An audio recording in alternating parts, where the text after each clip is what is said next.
Suami saya menggelar pesta pernikahannya dengan sepupu saya sendiri di sebuah hotel bintang 5 yang megah, di ballroom dengan lampu kristal dan ribuan mawar putih. Mereka pikir itu malam kemenangan mereka. Mereka tidak tahu satu hal. Hotel itu milik saya. Setiap kursi, setiap lantai, marmer, setiap kelopak bunga di ruangan itu dibeli dengan uang saya. Tepat pukul 9 malam, saat semua tamu menatap pelaminan, saya menekan satu tombol dan dunia mereka mulai runtuh, satu persatu. Halo, para sahabat. Selamat datang kembali di kanal ini, tempat setiap kisah membawa pelajaran tentang harga sebuah pengkhianatan. Sebelum kita mulai, tekan tombol suka dan berlangganan agar kalian tidak ketinggalan kisah berikutnya. Sekarang, mari kita mulai. Nama saya Saraswati Hadiwijaya, 41 tahun. Di mata keluarga besar suami saya hanyalah seorang istri sederhana yang sehari-hari mengurus sebuah toko kue kecil di kawasan Cilandak. Itulah yang mereka lihat. Itulah yang saya biarkan mereka lihat. Kenyataannya jauh berbeda. Saya pemilik tunggal Hadiwijaya Group, sebuah holding yang membawahi properti, jaringan hotel, dan beberapa perusahaan distribusi. Hotel Grand Mahapatra di kawasan Kemang. Hotel yang malam itu menjadi panggung pengkhianatan, terdaftar atas nama saya. Begitu pula gedung kantor tempat suami saya bekerja dan merasa dirinya seorang direktur penting. Suami saya, Bramantyo Wicaksana, tidak pernah benar-benar tahu seberapa dalam akar bisnis yang saya pegang. Ia tahu istrinya berasal dari keluarga berada. Ia tahu istrinya punya toko kue, tapi ia tidak pernah tahu bahwa seluruh arus kas perusahaannya, gaji yang ia banggakan, mobil sport yang ia kendarai, semuanya berdiri di atas nama saya. Saya memilih diam selama 10 tahun, bukan karena lemah. Saya hanya ingin tahu siapa Bramantyo yang sebenarnya. Ketika ia merasa memegang segalanya, ketika ia merasa istrinya hanya perempuan sederhana yang bisa diatur. Dan malam ini, akhirnya saya tahu jawabannya. Sore itu mendung menggantung tebal di langit Kemang. Saya duduk seorang diri di meja makan yang terlalu luas untuk satu orang. Pandangan saya jatuh pada deretan lukisan mahal di dinding, yang dulu saya pilih satu persatu. Seharusnya semua itu menjadi sumber kebanggaan. Tapi yang saya rasakan justru sebaliknya, sebuah kekosongan yang menekan dada. Semakin hari, semakin berat. Rasa aneh itu sudah tumbuh selama beberapa bulan terakhir. Sejak tagihan kartu kredit tambahan Bramantyo melonjak tajam. Restoran mahal yang tak pernah saya kunjungi. Hotel di luar kota yang tak pernah saya datangi. Toko perhiasan yang bukan langganan saya. Saya menyimpan semua kejanggalan itu dalam hati. Saya tidak bertanya. Saya hanya mengamati. Telepon rumah berdering. Nama Bu Hartini, ibu mertua saya, muncul di layar. Saya menghela nafas sebelum mengangkat. Dari seberang, suara halus yang selalu menyelipkan sindiran itu terdengar. Bu Hartini berkata dengan nada manis, "Suamimu itu rajin sekali, Saras. Tidak semua perempuan seberuntung kamu. Tapi ingat, urus dulu rumah tangga. Toko kue itu nomor sekian. Jangan sampai Bramantyo merasa terabaikan." Kalimat manis itu, seperti biasa, ditutup dengan permintaan uang. Kali ini untuk renovasi rumah di kampung. Saya menahan perih di hati, lalu menjawab pelan. "Baik, Bu, nanti saya transfer." Sambungan terputus. Tidak ada terima kasih yang sungguh-sungguh. Seperti biasa. Yang tertinggal hanya 2 kata yang terus terngiang di kepala saya. Sederhana. Penurut, itulah cap yang mereka tempelkan pada saya bertahun-tahun lamanya. Siang berikutnya, seorang tamu tak terduga datang. Maharani Puspita, sepupu saya, anak dari adik ibu saya, yang sejak kecil selalu menempel pada saya. Ia muncul dengan senyum lebar di depan pintu. Saya menyambutnya dengan ramah. Meski hati saya sedikit terkejut, Maharani menelusuri ruang tamu dengan tatapan menilai. Ia berkata sambil melirik sekeliling, "Mas Bram pasti repot ya, Mbak. Tapi enak juga jadi istri orang sukses. Tinggal di rumah. Semua sudah ada yang menyediakan. Di balik senyum manisnya, ada nada merendahkan yang samar. Saya memilih tidak menanggapi. Saya hanya meletakkan segelas jus dingin di hadapannya, lalu duduk dengan tenang. Obrolan berjalan seolah biasa. Tapi Maharani terlalu banyak bertanya hal-hal yang aneh. Tentang sistem keamanan rumah, tentang aset perusahaan Bramantio, bahkan tentang bagaimana pembagian harta jika sebuah pernikahan kandas. Saya menjawab semuanya dengan tenang, menyembunyikan keresahan yang mulai tumbuh. Saat saya ke dapur, Maharani sempat meminjam laptop saya sebentar. Tak lama, ia pamit pulang.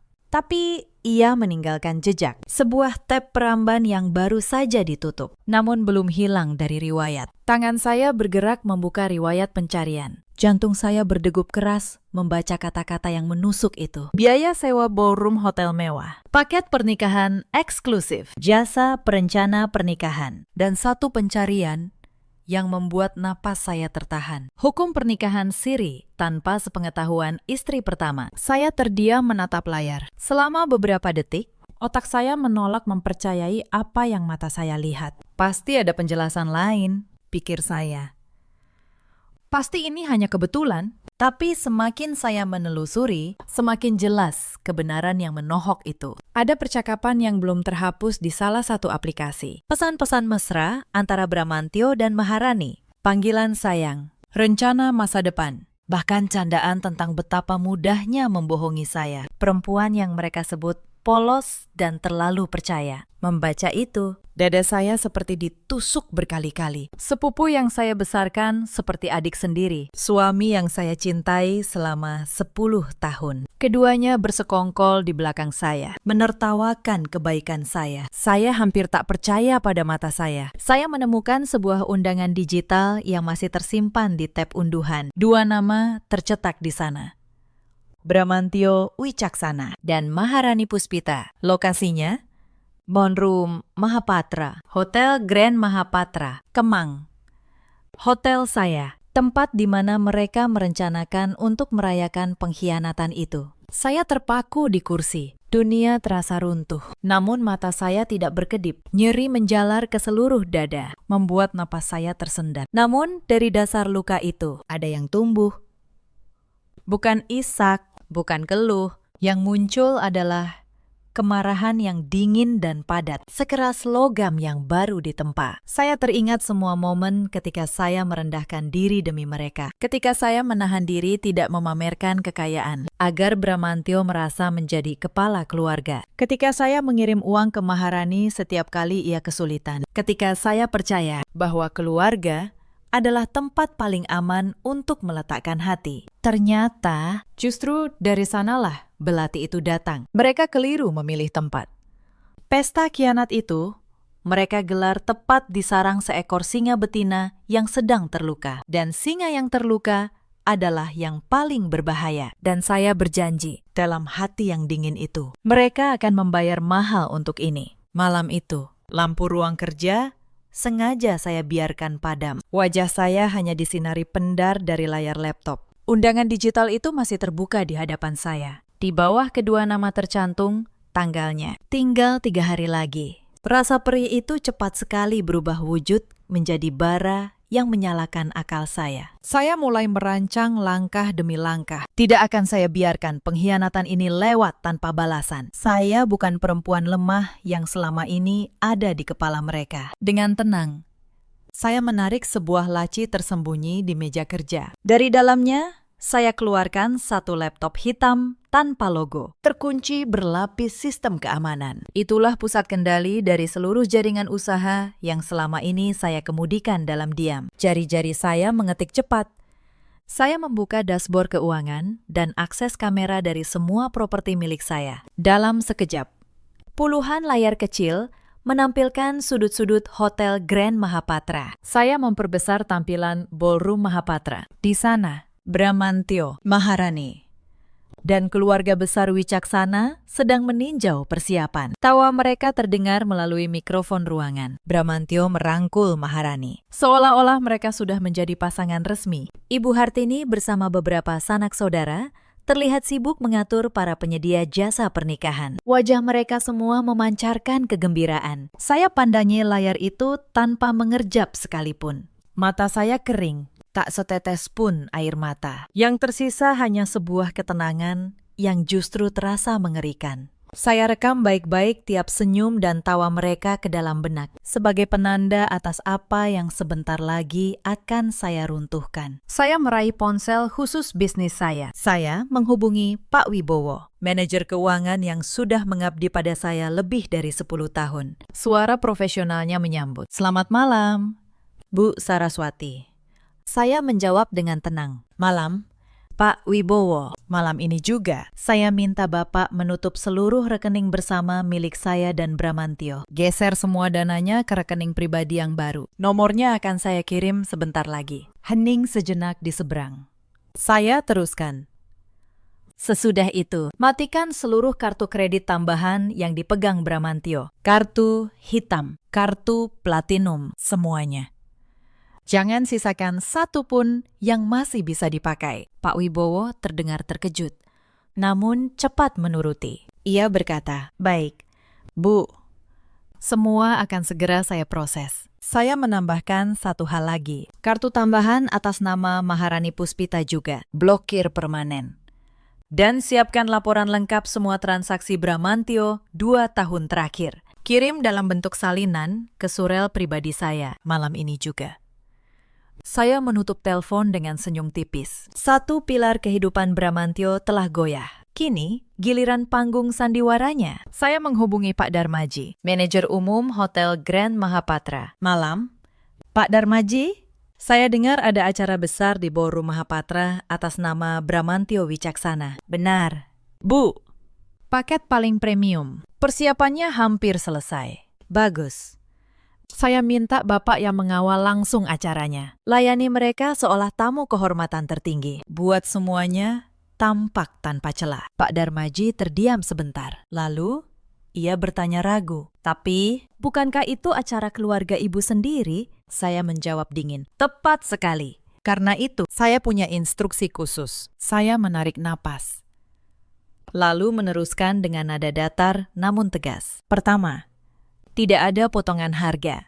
Tidak ada gratis apapun. Tagih utuh sesuai daftar, hingga rupiah paling akhir. Seluruh paket berikut tambahannya." Pak Darmaji mendengarkan. Saya tahu ia mencatat setiap kata. "Kedua, saat resepsi, persis pukul 9, Bapak hampiri pelaminan. Bacakan jumlah tagihan di hadapan seluruh undangan. Lalu minta pelunasan penuh detik itu juga. Tidak boleh ditunda. Tidak menerima janji. Hanya gesek kartu atau uang tunai." Saya berhenti sejenak, lalu menutup instruksi itu. "Jika mereka tidak bisa membayar, hentikan acara, matikan musik, nyalakan semua lampu, dan minta mereka meninggalkan ballroom sesuai prosedur tamu yang gagal melunasi." Suara Pak Darmaji terdengar gemetar. Saya mengerti.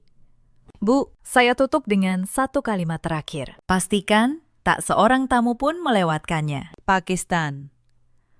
Malam itu, saya ingin kebenaran naik ke atas panggung. Setelah menutup telepon, saya bersandar di kursi. Denyut nadi saya tetap stabil, meski badai berkecamuk di dalam dada. Saya sudah menyiapkan jebakan yang sempurna. 3 hari dari sekarang, perayaan khianat itu akan saya ubah menjadi reruntuhan. Dari layar laptop, mata saya kembali jatuh pada Bramantio dan Maharani yang masih tergelak. Mereka sama sekali tidak menyadari. Mereka tengah berdansa di atas lantai yang sebentar lagi ambruk menelan mereka. Malam itu, sebelum tidur, ingatan-ingatan lama datang menghampiri saya. Bertahun-tahun, saya menelan sindiran demi sindiran dari keluarga Wicaksana. Saya ingat hari ulang tahun pernikahan kami yang kelima. Saya memasak sendiri seharian, menyiapkan meja untuk keluarga besar. Bu Hartini datang, mencicipi masakan saya, lalu berkata di depan semua orang, "Lumayan untuk ukuran perempuan yang cuma bisa bikin kue." Semua tertawa. Bramantio ikut tertawa. Saya hanya tersenyum,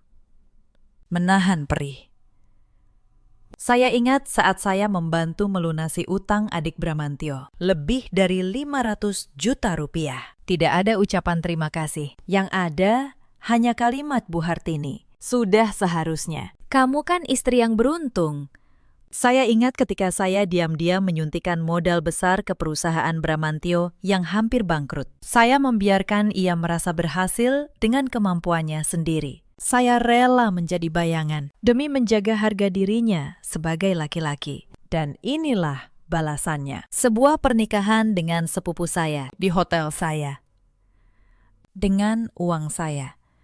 Saya menutup mata malam itu. Air mata sempat menetes. 1 kali. Lalu, saya menghapusnya. Itu air mata terakhir yang saya berikan untuk Bramantyo. Keesokan harinya, sepupu saya, Maharani, menelpon. Suaranya riang, tanpa beban. Ia tidak tahu, saya sudah mengetahui segalanya. Mbak Saras, apa kabar?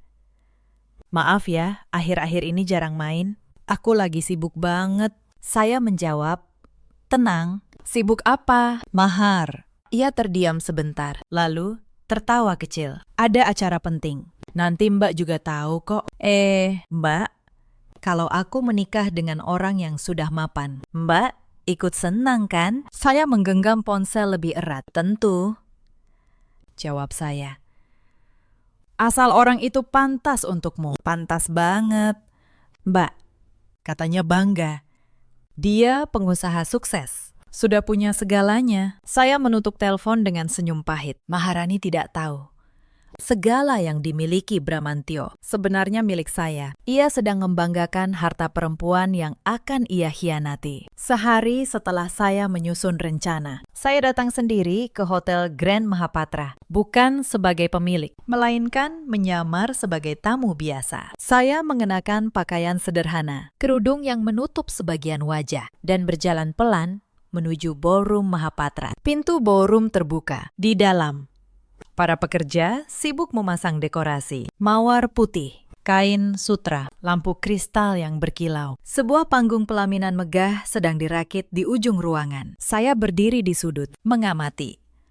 Disinilah, dalam 3 hari, suami saya akan mengucapkan janji palsu kepada sepupu saya. Di gedung yang saya bangun dengan keringat dan air mata saya sendiri, seorang pekerja menghampiri saya. Maaf, Bu, ada yang bisa dibantu. Ruangan ini sedang dipersiapkan untuk acara pribadi. Saya tersenyum tipis. Tidak apa-apa, saya hanya kebetulan lewat. Ruangan ini indah sekali. Pekerja itu mengangguk bangga. Iya, Bu, acaranya pasti megah. Katanya pengantin prianya pengusaha sukses. Saya menahan senyum getir. Begitu ya?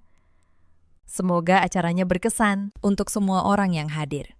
Saya berbalik dan keluar. Di lobi, saya berpapasan dengan Maharani yang baru datang untuk mengecek persiapan. Saya cepat menundukkan kepala, menyembunyikan wajah. Maharani lewat begitu saja, tanpa mengenali saya. Ia terlalu sibuk dengan ponselnya. Tertawa riang membayangkan masa depannya. Saya berhenti sejenak, menatap punggung sepupu saya yang menjauh. Dalam hati saya berbisik, nikmatilah 3 hari terakhirmu, Maharani.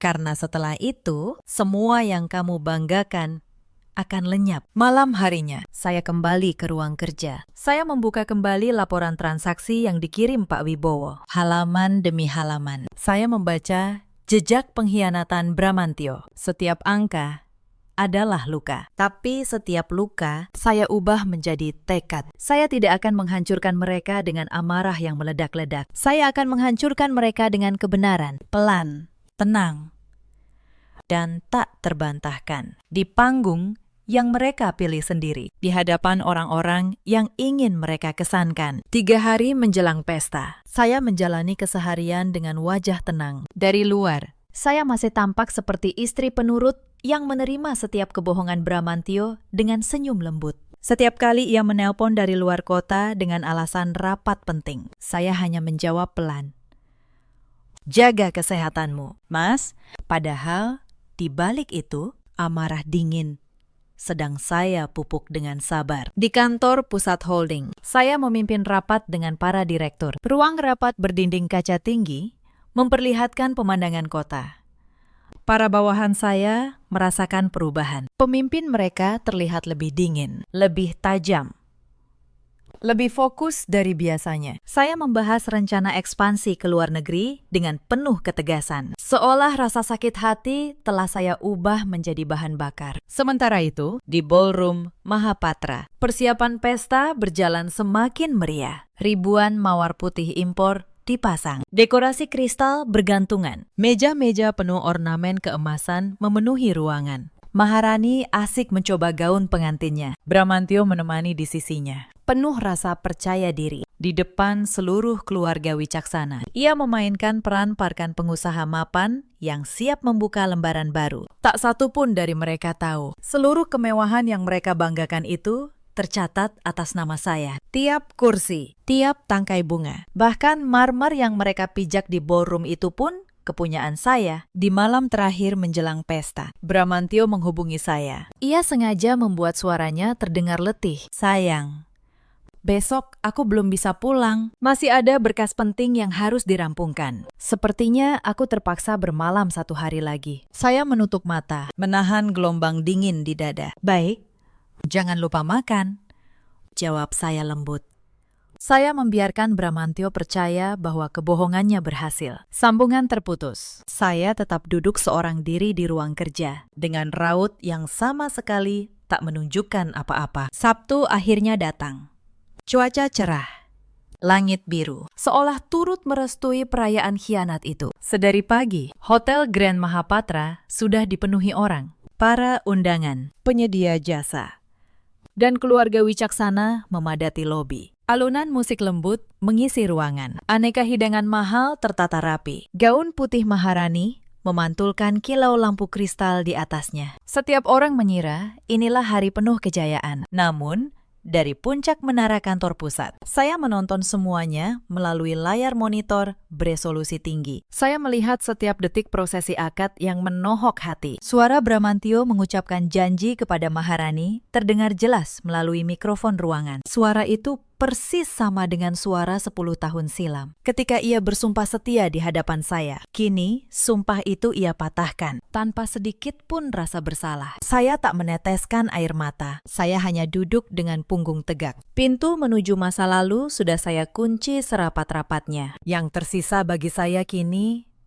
cuma hari esok. Dan di hari esok itu, Bramantio dan Maharani akan tahu bagaimana rasanya kehilangan seluruhnya hanya dalam sekejap mata. Resepsi pun dibuka. Para undangan tenggelam dalam kemeriahan. Keluarga wicaksana melenggang di antara tamu dengan dada membusung, memamerkan kedudukan mereka. Bramantio dan Maharani bertahta di pelaminan mewah, tersenyum seolah seluruh dunia berada dalam kepalan tangan mereka. Tetapi waktu terus merangkak menuju pukul 9. Jarum jam kian dekat ke titik pelaksanaan. Saya menegapkan punggung di kursi. Pandangan saya terpaku ke layar. Tak lama lagi, keretakan pertama akan menjalar di surga semu mereka. Tepat pukul 9, seorang petugas dekorasi menghampiri ayah Bramantio, Pak Sungkono. Air mukanya serius. Suaranya sopan, namun tak bisa ditawar. Mohon maaf, Pakistan. Kekurangan biaya dekorasi mohon segera diselesaikan, sesuai kesepakatan di awal. Pak Sungkono mengibaskan tangannya. Urus belakangan saja. Jangan ganggu acara pengantin, ucapnya tinggi hati. Seakan segala hal masih bisa ia tangguhkan. Tapi vendor itu tak bergeming. Mohon maaf,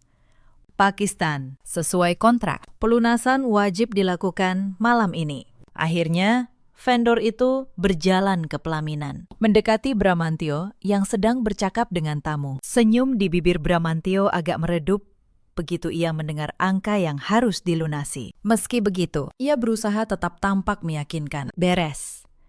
Tunggu sebentar, saya tuntaskan sekarang, katanya seraya merogoh dompet kulit mahalnya. Dengan penuh gaya, Bramantio mengeluarkan kartu hitam kebanggaannya, simbol status yang selama ini ia banggakan. Ia menyerahkannya kepada staf. Mesin pembayaran berbunyi beberapa saat. Kemudian, layar mungilnya memunculkan tulisan merah yang paling tidak diinginkan siapapun. Transaksi gagal. Staf vendor tampak ragu. Maaf, Pakistan. Mungkin ada gangguan jaringan? Mereka mencoba sekali lagi. Hasilnya sama. Senyum Bramantio perlahan lenyap. Mana mungkin? Ulangi sekali lagi. Nada bicaranya naik. Suara berbisik mulai bermunculan di seputar pelaminan. Maharani yang berada di sisinya meraih erat tangan Bramantio. Wajahnya menegang. "Ada masalah apa?" tanyanya. Bramantio buru-buru menggeleng. "Cuma gangguan sistem biasa." Ia mengeluarkan kartu lain, kartu platinum, lalu menyerahkannya. Hasilnya sama, ditolak.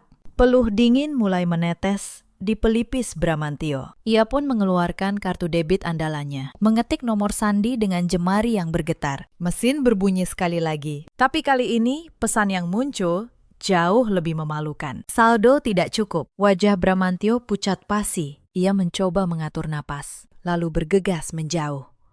Berpura-pura menerima telepon penting. Di sudut ballroom, Bramantio menelpon banknya dengan panik. Tapi petugas hanya menjawab bahwa semua rekening dan kartunya telah diblokir atas permintaan pemegang utama. Bramantio membentak, menuntut penjelasan, tapi tak ada yang bisa ia lakukan. Pemegang utama semua rekening itu adalah saya. Dalam keputusasaan, ia menelpon nomor saya. Ponsel saya bergetar di atas meja. Nama Bramantio muncul di layar. Saya menatapnya tenang, lalu membiarkannya berdering tanpa menjawab. Untuk pertama kalinya dalam 10 tahun, saya tidak datang ketika ia memanggil. Bramantio mengirim pesan bertubi-tubi. "Sayang, ada masalah di acara kantor. Aku butuh bantuanmu. Tolong transfer dulu, nanti aku jelaskan." Saya membaca pesan-pesan itu satu persatu, lalu meletakkan ponsel kembali. Ia bahkan masih menyebut pestanya sebagai acara kantor. Bahkan di saat genting, ia masih berbohong pada saya. Sementara dari jauh, saya yang mengawasi lewat layar monitor, memahami benar apa yang berlangsung di sana. Setiap rekening sudah saya kunci. Setiap kartu sudah saya nonaktifkan. Malam itu, tak ada serupiah pun yang masih bisa dijangkau Bramantio. Pak Sungkono berupaya menenangkan keadaan, menjanjikan kepada petugas bahwa tagihan akan dilunasi keesokan hari. Tetapi petugas itu tak goyah. Bila malam ini belum terbayar sesuai aturan, kami berhak membongkar seluruh dekorasi. Peringatan itu bagaikan tamparan keras di muka. Menurunkan dekorasi di tengah resepsi sama saja dengan menanggung malu yang takkan terlupa. Suasana ballroom menjadi kikuk. Musik tetap berdenting, namun tak seorang pun lagi menikmatinya. Para tamu saling berbisik, memperhatikan wajah Bramantio yang panik dan Maharani yang mulai gemetar. Keluarga wicaksana berusaha menutupinya. Tapi kepanikan itu menjalar secepat api di rumput kering. Keretakan pertama telah merekah di surga semu mereka. Dari puncak menara, saya mengamati semuanya sambil tersenyum tipis. Sebuah senyum dingin yang untuk pertama kali sesudah sekian lama terasa begitu melegakan. Sementara di ballroom, situasi semakin tak terkendali. Bibi saya, ibu kandung Maharani yang juga hadir, bangkit dengan wajah cemas. Ia mendekati Bramantio. "Mas Bram, ini bagaimana?" Katanya, semua sudah beres. Katanya, kamu pengusaha sukses. Bramantio tak mampu menjawab. Wajahnya bersimbah keringat. Bibi saya menoleh ke arah Maharani. "Mahar, kamu yakin laki-laki ini bisa membahagiakanmu? Lihat, di hari pernikahanmu sendiri, ia tidak bisa membayar sepeser pun." Maharani menggigit bibir, tak menjawab. Untuk pertama kalinya, keraguan terlihat di matanya. Tapi sudah terlambat. Beberapa tamu undangan mulai berdiri dan menuju pintu keluar. Salah satu kolega Bramantio, seorang pengusaha yang selama ini ia banggakan sebagai relasi penting, berkata cukup keras agar terdengar. "Saya kira ini acara orang sukses. Ternyata cuma pesta yang dibangun dari utang." Ia pergi tanpa menoleh. Kata-kata itu seperti sayatan bagi Bramantio. Selama ini ia hidup dari pencitraan, dari pengakuan orang lain bahwa ia hebat, ia kaya, ia sukses. Malam ini, di hadapan semua orang yang ingin ia kesankan, citra itu hancur berkeping-keping. Maharani, yang gaun putihnya tadi berkilau penuh kebanggaan, kini duduk terpaku. Riasan wajahnya mulai luntur oleh keringat dan air mata yang ia tahan. Ia menyadari, malam yang ia impikan sebagai puncak kemenangan justru menjadi malam terburuk dalam hidupnya. Suasana ballroom semakin kacau. Vendor catering ikut menagih. Penyedia tata suara mulai menggulung kabel mereka. Karena pelunasan tak kunjung datang, satu persatu kemewahan yang tadi membungkus pesta itu mulai ditarik kembali. Seperti topeng yang dilepas paksa dari wajah sebuah kebohongan. Ballroom yang tadinya gemerlap, kini menjelma jadi pentas kegelisahan. Musik masih terdengar, namun kehilangan ruhnya. Para undangan satu persatu menoleh ke pelaminan, mengamati Bramantio yang wajahnya kian pucat, dan Maharani yang senyumnya membeku kaku. Jarum jam bergerak melewati pukul 9. Di tengah kecanggungan itu, pintu samping ballroom terbuka. Masuklah Pak Darmaji, manajer umum Hotel Grand Mahapatra, dengan setelan jas rapi. Di belakangnya, dua staf keamanan berjas hitam berjalan tenang. Suasana seketika menegang. Pak Darmaji melangkah ke arah pelaminan dengan tenang, membawa sebuah map kulit di tangannya. Ia berhenti tepat di depan Bramantio dan Maharani. Dengan suara yang sopan, namun terdengar di seluruh ruangan. Pak Darmaji berkata, "Selamat malam, Bapak Bramantio. Mohon maaf, saya harus menyampaikan ini di hadapan tamu." Bramantio menelan ludah. "Ada apa lagi?" Pak Darmaji membuka map itu, mengeluarkan selembar tagihan resmi. "Ini total seluruh biaya acara malam ini. Sewa ballroom, dekorasi, catering, dan semua tambahan sesuai kebijakan. Untuk acara dengan paket ini, pelunasan penuh harus dilakukan malam ini juga." Ia menyebutkan jumlahnya dengan suara jelas. 3.200 juta rupiah. Angka itu menggema di ballroom. Para tamu terkesiap. Beberapa kerabat wicaksana saling pandang dengan wajah pucat. Bramantio terbata. Pakistan ini pasti ada keringanan. Kami keluarga terhormat. Bisa diatur besok. Pak Darmaji menggeleng pelan. "Mohon maaf, Pakistan, tidak ada keringanan, tidak ada tempo, hanya kartu atau tunai. Malam ini juga." Itu instruksi langsung dari pemilik hotel. Kata pemilik hotel membuat Bramantio terdiam sejenak. Ia tidak tahu siapa pemilik hotel yang ia sewa lewat perantara. Ia hanya tahu nama hotel ini megah dan mahal. Ia tidak pernah curiga. Maharani mulai panik. Ia menarik lengan Bramantio. "Mas, bagaimana ini?" Semua orang melihat. Bramantio mencoba semua kartunya sekali lagi di hadapan Pak Darmaji. Satu persatu ditolak. Wajahnya semakin memerah, lalu memutih. Ibu Hartini bangkit dari kursinya, mendekat dengan wajah marah. "Apa-apaan ini? Kalian mempermalukan keluarga kami di depan tamu." Pak Darmaji tetap tenang.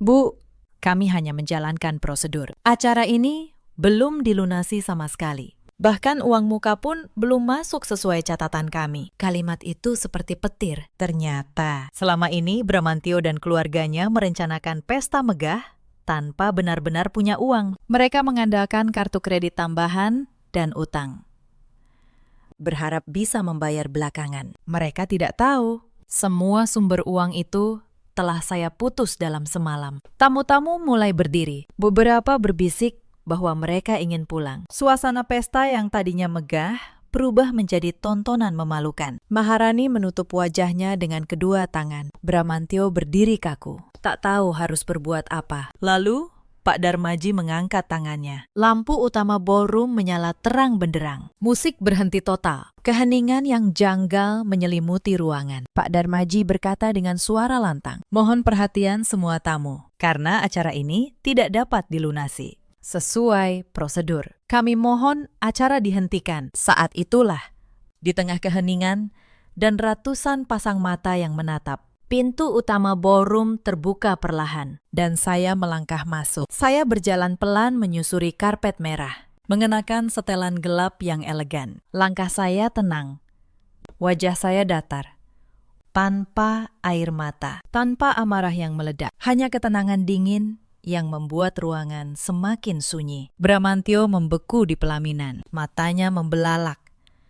"Saras, kamu, kenapa kamu di sini?" Maharani menurunkan tangannya dari wajah. Saat melihat saya, darahnya seakan turun ke kaki. Bibirnya bergetar, tak mampu mengucap sepatah kata. Saya berhenti di tengah ballroom, di tempat semua tamu bisa melihat saya. Saya menyapu pandang ke seluruh ruangan, lalu menatap Bramantio lama. "Selamat malam, semuanya, kata saya. Tenang. Maaf, saya datang terlambat ke pesta yang begitu istimewa ini. Pak Darmaji segera membungkuk hormat. Selamat malam, Bu Saraswati. Satu kalimat itu mengubah segalanya. Para tamu yang tadi bingung, kini mulai mengerti. Ibu Hartini menatap saya, lalu menatap Pak Darmaji. Lalu kembali menatap saya dengan wajah yang perlahan kehilangan warna. Saya melangkah mendekati pelaminan. Bramantio, kata saya pelan. Kamu memilih tempat yang indah untuk merayakan pernikahanmu. Monru Mahapatra, hotel terbaik di Kemang. Saya berhenti sejenak, lalu melanjutkan dengan suara dingin yang jelas terdengar sampai sudut ruangan. Sayang sekali, kamu menikahi sepupuku di hotel milikku sendiri. Suara terkesiap memenuhi ballroom. Para tamu saling pandang. Bramantio terhuyung selangkah ke belakang. Apa maksudmu? Hotel milikmu. Saya menatapnya tanpa berkedip. Hotel ini terdaftar atas nama Saraswati Hadiwijaya. Begitu pula gedung kantor tempat kamu duduk sebagai direktur. Begitu pula mobil yang kamu kendarai, rumah yang kamu tinggali, dan gaji yang kamu banggakan. Semuanya berdiri di atas nama saya. Bramantio menggeleng-geleng, seolah menolak kenyataan. Tidak mungkin. Kamu cuma punya toko kue. Saya tersenyum tipis. Senyum yang paling dingin yang pernah saya berikan padanya. Itulah yang kamu percaya selama 10 tahun. Karena itulah yang saya biarkan kamu percaya. Saya ingin tahu, siapa kamu sebenarnya? Ketika kamu merasa istrimu hanya perempuan sederhana yang bisa kamu injak. Saya berbalik menghadap Maharani. Sepupu yang sejak kecil saya jaga. Sepupu yang dulu menangis di pelukan saya ketika orang tuanya bertengkar. Dan kamu, Maharani. Saya yang membiayai sekolahmu dulu. Saya yang menampungmu ketika rumahmu disita. Beginikah caramu membalasnya? Maharani jatuh terduduk di pelaminan. Air matanya mengalir. Mbak Saras, saya hilaf. Mas Bram yang cukup, potong saya. Suara saya tidak meninggi, tapi seluruh ruangan terdiam. Malam ini bukan tentang penjelasan. Malam ini tentang kebenaran. Saya mengangkat tangan. Pak Wibowo, manajer keuangan saya, masuk membawa map tebal. Ia menyerahkannya kepada saya. Saya membukanya di hadapan semua tamu. Ini, kata saya, adalah laporan lengkap pengeluaran Bramantio selama 2 tahun terakhir. Hotel bersama Maharani. Perhiasan untuk Maharani. Sewa apartemen atas nama Maharani. Semuanya dibayar dengan kartu kredit tambahan yang ditanggung oleh perusahaan saya. Saya membuka halaman demi halaman, membacakannya dengan suara tenang yang terdengar sampai sudut ruangan. Bulan Maret tahun lalu. Menginap di Hotel Bintang 5 di Bandung. 3 malam. Atas nama Bramantio Wicaksana dan 1 tamu wanita. Dibayar dengan kartu perusahaan saya. Bramantio menunduk. Maharani memejamkan mata. Bulan Juli. Pembelian kalung berlian senilai 200 juta rupiah. Dikirim ke alamat apartemen Maharani. Dibayar dengan kartu perusahaan saya. Saya menutup map itu pelan. Saya bisa membacakan semuanya, satu persatu, sampai pagi. Tapi saya rasa malam ini sudah cukup jelas bagi semua orang yang hadir. Keheningan ballroom berubah menjadi gemuruh bisik-bisik. Beberapa tamu menatap Bramantio dengan jijik. Beberapa kerabat Wicaksana menundukkan kepala, malu. Seorang tamu wanita yang duduk di barisan depan berdiri. Ia adalah istri salah satu relasi bisnis Bramantio. Ia berkata lantang, jadi selama ini, semua yang kamu pamerkan pada kami bukan hasil kerjamu, tapi uang istrimu yang kamu khianati. Ia menggeleng jijik, lalu mengajak suaminya pulang. Satu demi satu. Tamu-tamu terhormat itu meninggalkan ballroom. Mereka datang untuk menghormati seorang pengusaha sukses. Mereka pulang setelah menyaksikan seorang penipu yang dipermalukan oleh kebenaran. Ibu Hartini, yang dulu selalu menyindir toko kue saya, kini berdiri gemetar. Saras, nak Saras, ibu tidak tahu. Sungguh ibu tidak tahu sebanyak ini. Saya menatapnya tenang. Bu, selama bertahun-tahun, ibu memanggil saya sederhana dan penurut. Ibu meminta uang dari saya berkali-kali, lalu menyebut saya tidak pantas untuk anak ibu. Sekarang ibu tahu siapa yang selama ini menanggung hidup keluarga ini. Ibu Hartini tak mampu menjawab. Ia hanya terduduk lemas di kursinya. Adik Bramantio, yang utangnya dulu saya lunasi, mendekat dengan wajah pucat. Mbak Saras, saya minta maaf.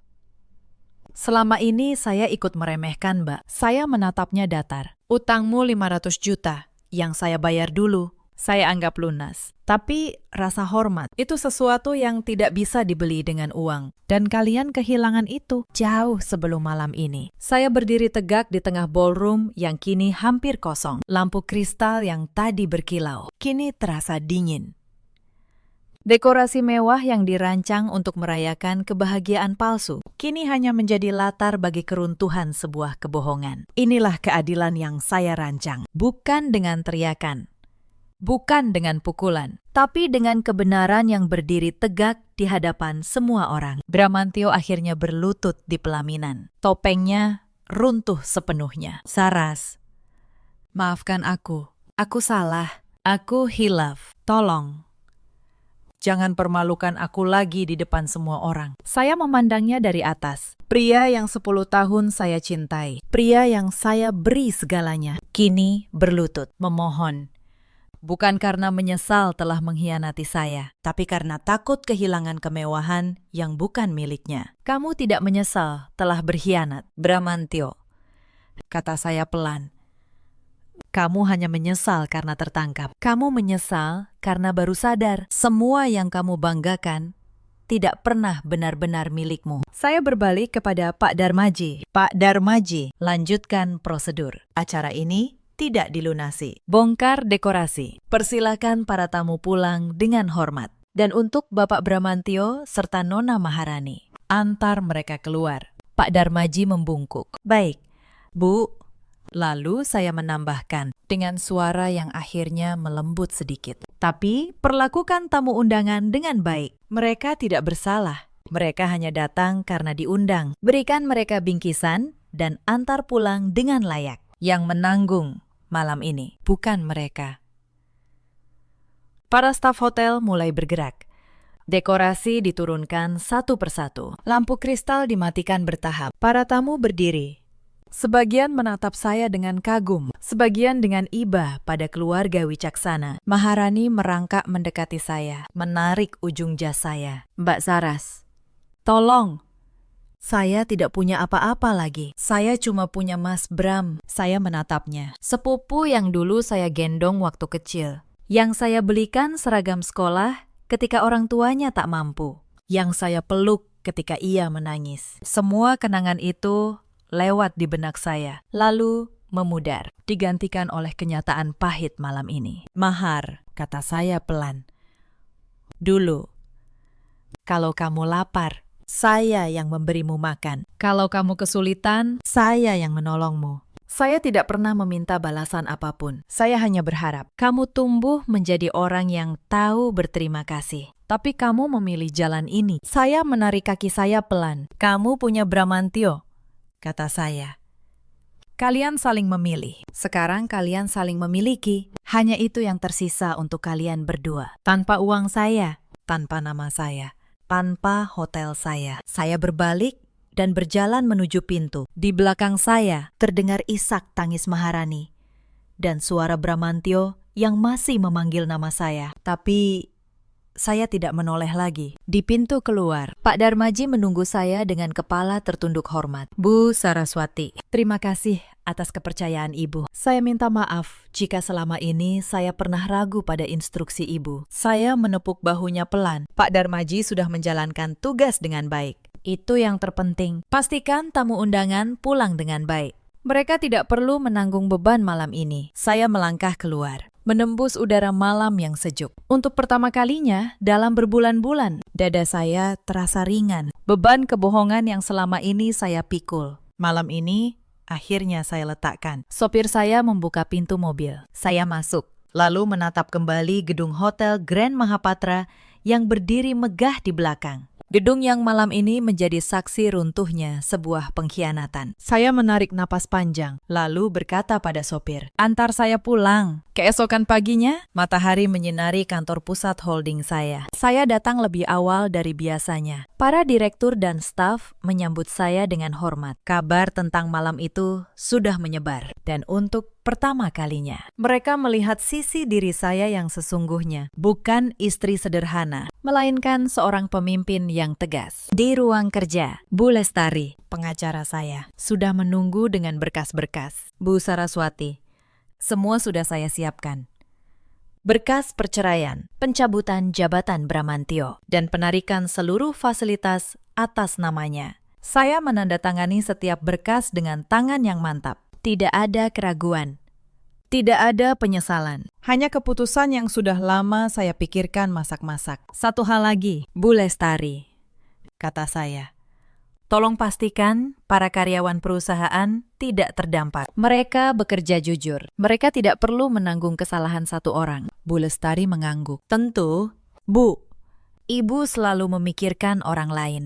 Bahkan di saat seperti ini. Saya tersenyum tipis. Itulah perbedaan antara saya dan Bramantio. Ia mengejar kemewahan untuk dirinya sendiri. Saya membangun sesuatu untuk banyak orang. Hari-hari berikutnya, saya menyelesaikan semuanya secara hukum. Karena seluruh aset memang atas nama saya. Bramantio tidak punya dasar untuk menuntut apapun. Saya juga mencabut posisi Bramantio dari perusahaan. Ia yang dulu merasa menjadi direktur penting, kini tidak punya jabatan, tidak punya gaji, tidak punya kartu. Mobil sport dikembalikan ke perusahaan. Rumah di Kemang saya kunci, karena memang milik saya. Maharani kehilangan apartemen yang selama ini ditanggung Bramantio, tanpa biaya, tanpa tempat tinggal. Ia kembali ke rumah keluarganya yang sederhana. Pernikahan siri yang tidak tercatat secara resmi itu runtuh hanya dalam hitungan hari. Keluarga besar, wicaksana, yang selama bertahun-tahun memandang rendah saya, kini menyadari betapa besar kesalahan mereka. Beberapa dari mereka datang meminta maaf. Saya menerima permintaan maaf itu dengan tenang, tapi saya tidak lagi membiarkan diri saya menjadi sandaran yang mereka manfaatkan. Bu Hartini, ibu mertua saya, beberapa minggu kemudian mengirim pesan panjang. Ia menyesali setiap kata yang pernah ia ucapkan. Saya membalasnya singkat. Saya memaafkan, tapi saya tidak melupakan. Dan saya tidak akan kembali. Bramantio sempat berkali-kali mencoba menemui saya. Ia berkata ingin memperbaiki semuanya, ingin memulai dari nol. Tapi saya tahu yang ia rindukan bukan saya. Yang ia rindukan adalah kehidupan nyaman yang dulu saya berikan secara cuma-cuma. Saya tidak membenci mereka. Membenci hanya akan membuat saya terikat pada masa lalu. Saya memilih melepaskan. Saya kembali ke kehidupan saya, holding saya, hotel saya, dan toko kue kecil yang justru paling saya cintai. Waktu pun berlalu. Kabar tentang Bramantio dan Maharani sesekali sampai ke telinga saya. Bramantio, yang dulu merasa dirinya pengusaha hebat, kini bekerja sebagai pegawai biasa di perusahaan kecil. Tanpa nama besar, tanpa kartu hitam, tanpa istri yang menanggung segalanya. Ia baru menyadari kemampuan yang selama ini ia banggakan. Sebagian besar adalah topangan dari saya. Maharani, sepupu yang dulu saya sayangi, hidup berpindah-pindah. Hubungannya dengan Bramantio tidak bertahan lama, tanpa kemewahan yang dulu mengikat mereka. Keduanya saling menyalahkan, lalu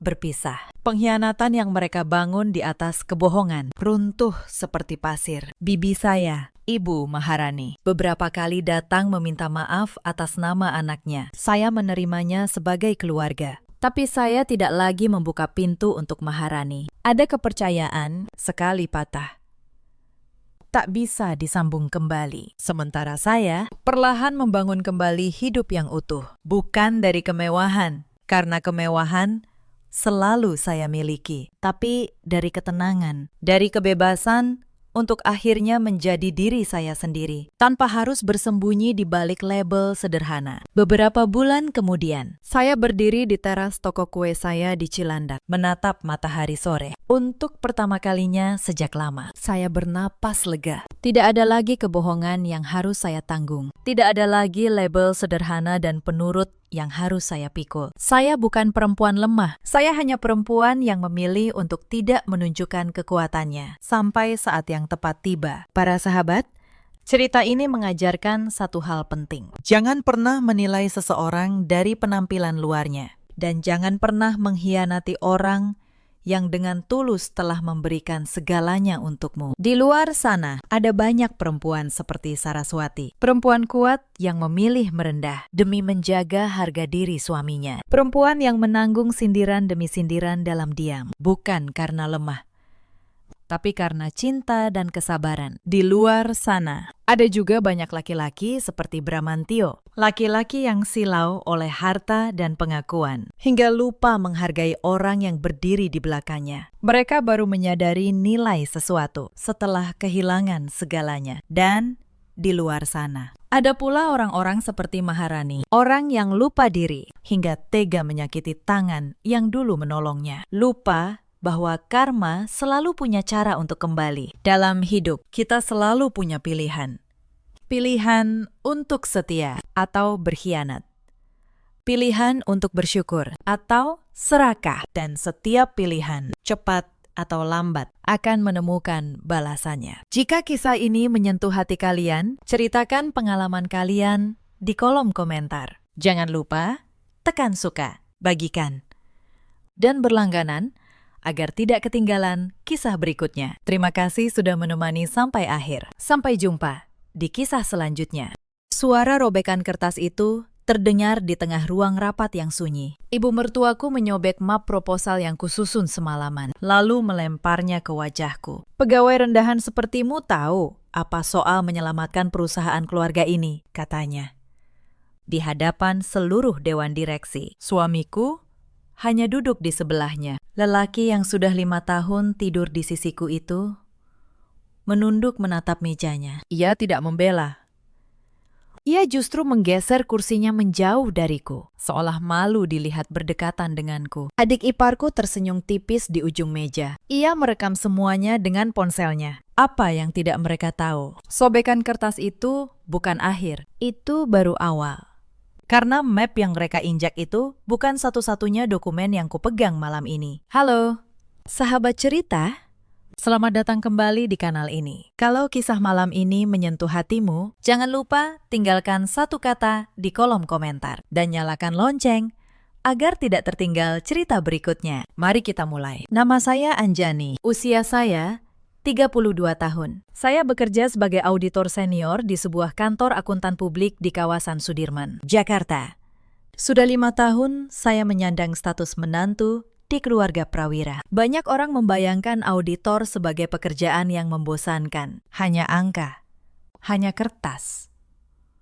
Tapi pekerjaan saya sebenarnya sederhana. Saya membaca apa yang orang lain ingin sembunyikan. Setiap angka punya cerita, setiap selisih punya alasan, dan setiap orang yang berbohong selalu meninggalkan jejak. Itu yang saya pelajari selama bertahun-tahun. Itu pula yang akan menyelamatkan saya suatu hari nanti. Saya menikah dengan Rendra 5 tahun lalu. Saat itu saya pikir saya menikahi cinta. Ternyata saya menikahi sebuah keluarga yang menganggap saya beban. Saya bertemu Rendra di sebuah seminar bisnis 6 tahun lalu.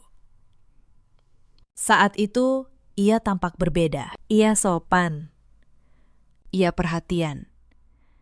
Ia mendengarkan saat saya bicara tentang pekerjaan saya. Saya, yang sejak kecil tumbuh tanpa orang tua dan membiayai kuliah sendiri. Merasa untuk pertama kalinya, ada seseorang yang ingin menjaga saya. Saya jatuh cinta pada gambaran itu, pada janji bahwa saya akhirnya punya keluarga. Sekarang saya tahu gambaran itu tidak pernah nyata. Rendra perhatian saat ia mengejar saya. Tapi begitu kami menikah, ia berubah menjadi bayangan ibunya. Dan saya yang begitu mendambakan sebuah keluarga, memilih untuk tidak melihat tanda-tanda itu sampai sudah terlambat. Ada satu tanda yang seharusnya saya baca sejak awal. Saat lamaran, Bu Sukma bertanya kepada saya, bukan tentang siapa saya, bukan tentang cita-cita saya, melainkan, kamu yatim piatu, ya? tidak punya keluarga yang akan repot-repot menuntut macam-macam. Bagus. Saat itu saya pikir itu hanya basa-basi. Belakangan saya mengerti, bagi Bu Sukma, ketiadaan keluarga saya bukanlah hal yang dikasihani. Itu adalah keuntungan. Saya adalah menantu yang tidak punya siapapun untuk membela. Keluarga Prawira tinggal di sebuah rumah besar di kawasan Pondok Indah. Pagarnya tinggi, halamannya luas. Dan di garasinya selalu ada mobil keluaran terbaru. Dari luar, mereka tampak seperti keluarga terhormat yang dihormati semua orang. Tapi rumah sebesar itu menyimpan banyak hal di balik temboknya. Ibu mertua saya bernama Bu Sukma, usianya 63 tahun. Ia selalu mengenakan kebaya rapi dan kalung emas yang berat. Ia adalah pemilik tunggal perusahaan keluarga, PT Prawira Sentosa, sebuah perusahaan distribusi yang dulu sangat besar di Jakarta. Sejak hari pertama saya masuk rumah itu, Bu Sukma sudah memandang saya dari atas ke bawah. Anak kantoran, katanya waktu itu. Dengan nada yang membuat kata itu terdengar seperti hinaan. Pasti tidak bisa apa-apa di dapur. Suami saya, Rendra, 37 tahun. Ia menjabat sebagai direktur di perusahaan ibunya. Saya dulu mengira ia lelaki yang lembut. Belakangan saya sadar, ia bukan lembut. Ia hanya tidak punya tulang punggung. Apapun yang dikatakan ibunya, ia menurut. Termasuk ketika ibunya menyuruhnya menjauhi saya. Lalu ada Mawar, adik ipar saya, usianya 29 tahun. Ia anak bungsu yang dimanjakan sejak kecil. Setiap kali ia menginginkan sesuatu, ia akan menangis di depan Bu Sukma. Dan keinginannya selalu terkabul. Mawar pula yang paling pandai mengarang cerita tentang saya. Dari mulutnya lah lahir banyak fitnah kecil yang perlahan meracuni rumah itu. Bapak mertua saya sudah meninggal 3 tahun sebelum saya menikah. Konon, dialah yang dulu membangun perusahaan dari nol. Setelah ia tiada, semua diwariskan kepada Bu Sukma. Dan sejak itu, perusahaan perlahan menurun. Walau tak seorang pun di keluarga itu mau mengakuinya. Hari-hari awal pernikahan saya tidak seburuk yang saya kira. Rendra masih sesekali mengajak saya makan di luar. Ia masih sesekali tersenyum. Tapi senyum itu menghilang begitu kami pindah ke rumah besar di Pondok Indah atas perintah Bu Sukma. Istri yang baik tinggal serumah dengan mertua, kata Bu Sukma waktu itu. Supaya bisa kuajari cara mengurus suami. Saya menurut. Saya pikir mungkin ini caranya menjadi bagian dari keluarga. Saya salah. Pindah ke rumah itu adalah awal dari 5 tahun yang panjang. Pagi pertama saya di sana. Saya bangun pukul 4. Bu Sukma sudah berdiri di dapur, menunggu. Menantu yang lain bangun lebih pagi, katanya. Walau saat itu belum ada menantu lain. Mulai besok, kamu yang masak untuk semua orang. Saya seorang auditor senior. Pagi itu, saya berdiri di dapur dengan celemek, mengaduk bubur untuk 7 orang. Lalu saya berganti pakaian dan berangkat ke kantor untuk memeriksa laporan keuangan perusahaan besar. Tidak ada yang di rumah itu tahu seperti apa pekerjaan saya. Bagi mereka, saya hanya anak kantoran yang setiap pagi memasak. Saya tidak pernah memberitahu mereka berapa gaji saya. Saya tidak pernah memberitahu mereka klien-klien yang saya tangani. Bukan karena saya menyembunyikan sesuatu, tapi karena setiap kali saya mencoba bicara tentang pekerjaan saya, Bu Sukma akan memotong. Sudah, tidak usah sok pintar di rumah ini. Maka saya berhenti bicara. Saya menyimpannya untuk diri saya sendiri. Dan tanpa saya sadari, diam itu kelak menjadi senjata yang paling tajam. Tahun pertama berlalu dengan hinaan-hinaan kecil. Bu Sukma mengatur uang belanja sampai ke rupiah terakhir. Ia memeriksa struk belanja saya seperti memeriksa terdakwa. Jika ada selisih Rp5.000,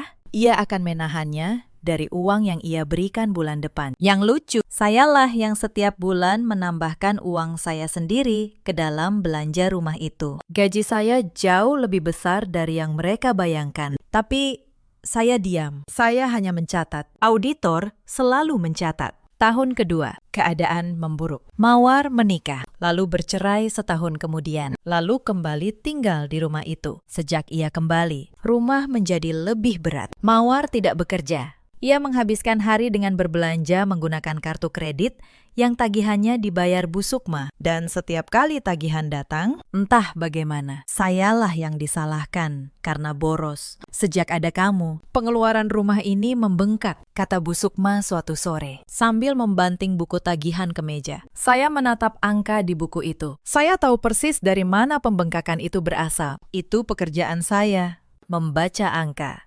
Tapi saya hanya menunduk. Maaf, Bu, kata saya. Rendra ada di ruangan itu saat ibunya menuduh saya. Ia tidak berkata apa-apa. Ia hanya menatap layar ponselnya, seolah percakapan itu tidak ada hubungannya dengan istrinya. Malam itu, di kamar, saya mencoba bicara dengannya. Mas, kamu tahu aku menambah uang belanja dari gajiku sendiri, kan? Rendra menghela napas panjang. Anjani, Ibu sudah tua. Mengalah sedikit, kenapa sih? Kamu selalu bikin masalah. Saya terdiam. Saat itulah saya mulai mengerti. Di rumah ini, saya selalu salah. Tidak peduli apa yang saya lakukan, tahun ketiga, saya hamil. Saya pikir, mungkin kehadiran anak akan mengubah segalanya. Saya salah lagi. Saat usia kandungan saya 7 bulan, saya masih disuruh bangun pukul 4 untuk memasak. Saat saya meminta istirahat, Bu Sukma berkata, dulu saya hamil sambil menjaga toko. Kamu cuma masak saja sudah mengeluh. Suatu pagi, ketika saya membawa nampan berisi teh ke ruang tamu, kaki saya tergelincir di lantai yang basah. Nampan jatuh, cangkir pecah. Saya berhasil menjaga perut saya, tapi pergelangan tangan saya terkilir. Bukannya menolong, Bu Sukma berdiri dan berteriak, cangkir itu peninggalan ibu saya. Kamu tahu berapa harganya? Saya duduk di lantai, di antara pecahan cangkir, memegangi pergelangan tangan yang nyeri, sambil melindungi perut saya. Tidak ada yang membantu saya berdiri. Mawar hanya melihat dari sofa, lalu mengangkat ponselnya dan memotret saya. Buat kenang-kenangan, katanya sambil tertawa. Malam itu, untuk pertama kalinya, saya menangis tanpa suara di kamar mandi. Tapi saya tidak menangis karena lemah. Saya menangis karena saya tahu sesuatu di dalam diri saya sedang berubah. Air mata terakhir saya jatuh malam itu. Setelah itu, mata saya menjadi kering dan kepala saya menjadi dingin. Anak saya lahir. Seorang bayi perempuan yang saya beri nama Kayla. Saya pikir setidaknya cucu pertama akan membawa kehangatan ke rumah itu. Tapi Kayla perempuan, dan di mata Bu Sukma, cucu perempuan tidak meneruskan nama keluarga. Coba kalau laki-laki, katanya. Saat menggendong Kayla untuk pertama kali, lalu menyerahkannya kembali kepada saya dengan dingin. Ya sudah, mungkin yang berikutnya. Saya memeluk Kayla erat-erat malam itu. Saya berjanji pada diri saya sendiri. Anak ini tidak akan tumbuh menjadi perempuan yang menunduk seperti ibunya. Saya akan memastikan itu, apapun caranya. Tahun keempat, perusahaan keluarga mulai goyah. Saya tahu itu jauh sebelum mereka mau mengakuinya. Suatu malam, saya tak sengaja mendengar Rendra berbicara di telepon di ruang kerjanya. Suaranya rendah dan panik. Pakistan, tolong perpanjang lagi tenggatnya. Kami pasti bayar. Cuma butuh waktu sedikit lagi. Saya berdiri di balik pintu. Sebagai auditor, saya tahu nada suara seperti itu. Itu nada orang yang sedang tenggelam dan berpura-pura masih berdiri di tanah kering. Keesokan harinya, saya melakukan apa yang saya lakukan setiap hari di kantor. Saya membaca. Tapi kali ini, saya membaca tentang PT Prawira Sentosa. Saya mencari laporan keuangan publik mereka, akta-akta yang terdaftar, daftar utang yang tercatat. Saya menyusun semuanya, potongan demi potongan, seperti menyusun teka-teki, dan gambaran yang muncul membuat saya terdiam. Perusahaan keluarga yang selama ini memandang rendah saya. Perusahaan yang membuat Bu Sukma merasa berhak menghina semua orang. Perusahaan itu sebenarnya sedang sekarat. Utangnya menggunung. Asetnya digadaikan satu persatu. Dan yang menahannya agar tidak runtuh hanyalah satu pinjaman besar dari sebuah bank yang tenggatnya tinggal beberapa bulan lagi. Saya menutup laporan itu. Saya tidak merasa senang, tapi untuk pertama kalinya dalam 5 tahun, saya merasa punya sesuatu yang mereka tidak punya. Saya tahu kebenaran, dan mereka tidak tahu bahwa saya tahu. Malam itu, saya tidak tidur. Saya hanya berbaring, menatap langit-langit, dan untuk pertama kalinya, saya mulai menyusun rencana. Lebaran tahun itu menjadi salah satu kenangan terburuk saya. Rumah di Pondok Indah dipenuhi sanak saudara dari kampung halaman Bu Sukma. Hampir 20 orang menginap selama hampir 10 hari, dan sayalah yang harus melayani mereka semua. Saya memasak opor ayam, rendang, ketupat. Sejak subuh hingga larut malam, tangan saya melepuh karena minyak panas. Punggung saya nyeri karena berdiri terlalu lama. Tak seorang pun menawarkan bantuan. Mereka hanya duduk di ruang tamu, menonton televisi, dan sesekali memanggil saya untuk menambah teh atau mengambilkan kue. Menantu memang harus rajin, kata salah satu bibi, sambil mengunyah nastar buatan saya. Untung Sukma dapat menantu yang tahu diri. Saat malam takbiran, Bu Sukma membagikan amplop THR kepada semua keponakan dan cucu. Amplop merah berisi uang, satu persatu, sambil tersenyum bangga. Tapi ketika sampai pada Kayla, anak saya, ia hanya menyerahkan amplop kosong. Cucu perempuan gak usah banyak-banyak, katanya. Lalu tertawa. Dan para tamu ikut tertawa. Saya berdiri di sudut ruangan, memegang amplop kosong itu. Saya tidak menangis. Tapi malam itu, saya mencatat satu hal lagi di kepala saya. Bukan untuk dendam, hanya untuk mengingat siapa mereka sebenarnya. Agar suatu hari, saya tidak pernah ragu dengan keputusan yang akan saya ambil. Beberapa bulan setelah Lebaran, terjadi peristiwa yang hampir menghancurkan saya. Suatu pagi, Bu Sukma berteriak dari kamarnya. Kalung emasnya hilang, katanya.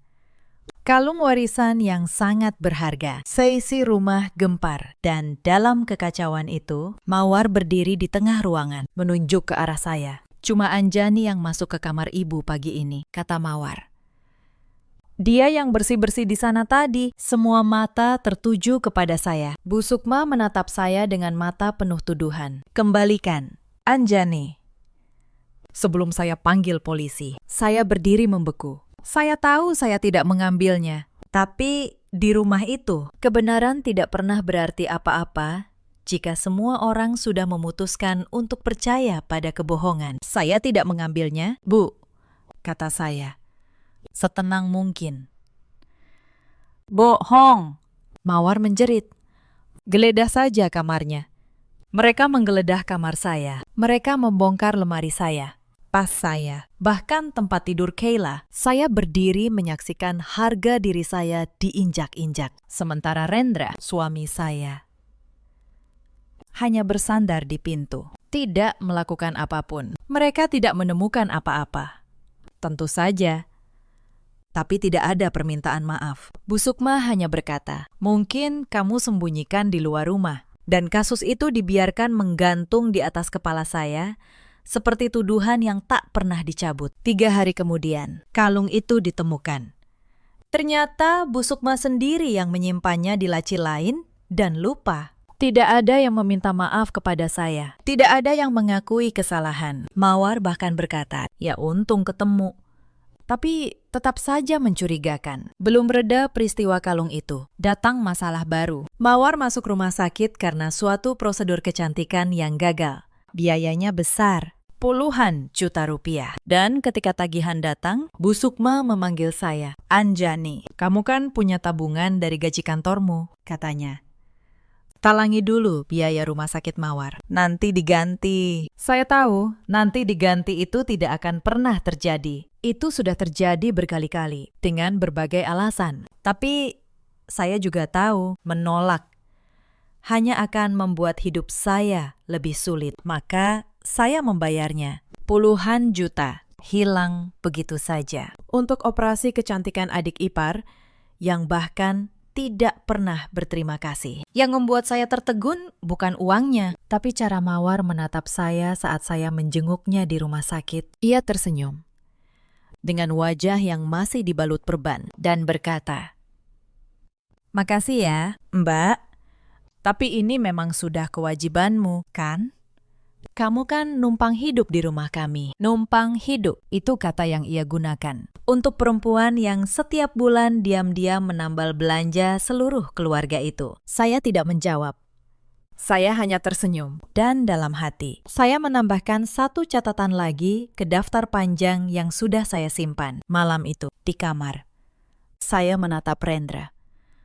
Mas, kamu tahu, aku tidak mungkin mencuri. Kenapa kamu diam saja saat mereka menggeledah barang-barang anakmu? Rendra hanya berbaring memunggungi saya. Sudahlah, Anjani. Kalung sudah ketemu, kan? Jangan dibesar-besarkan. Saya menatap punggungnya dalam gelap, dan saya tahu lelaki ini tidak akan pernah berdiri di sisi saya. Tidak sekalipun. Peristiwa terakhir yang menjadi titik balik terjadi sebulan sebelum jamuan besar itu. Suatu malam, Bu Sukma memanggil saya ke ruang kerjanya. Di atas meja ada setumpuk dokumen. Rendra berdiri di sampingnya, menunduk seperti biasa. Anjani, kata Bu Sukma dengan nada manis yang tidak biasa. Keluarga sedang ada sedikit kebutuhan dana. Kami butuh tanda tanganmu di sini. Saya menatap dokumen itu. Sebagai auditor, saya membaca cepat. Dan jantung saya berdegup. Dokumen itu meminta saya menyerahkan hak atas apartemen kecil yang saya beli diam-diam dari tabungan saya sendiri. Bertahun-tahun sebelum menikah. Satu-satunya hal yang benar-benar milik saya. Mereka ingin menjadikannya jaminan untuk utang perusahaan. Mereka tidak tahu seberapa banyak yang saya miliki. Tapi entah bagaimana. Mereka tahu tentang apartemen itu. Mungkin Rendra yang menyebutkannya. Dan kini mereka ingin mengambilnya. Satu-satunya tempat berlindung yang saya simpan untuk masa-masa terburuk. Untuk apa, Bu? Tanya saya. Pura-pura tidak paham. Tidak usah banyak tanya, kata Bu Sukma. Nada manisnya menghilang. Kamu istri Rendra. Apa yang kamu punya? Ya milik keluarga juga. Tanda tangani saja. Saya menatap pena yang ia sodorkan. Lalu saya menatap Rendra, berharap. Untuk sekali ini saja, ia akan berkata sesuatu. Ia tidak. Ia hanya menunduk. Saya perlu membaca dulu. Bu, kata saya. Besok saya tanda tangani. Bu Sukma menyipitkan matanya. Jangan macam-macam. Anjani, malam itu saya tidak tidur.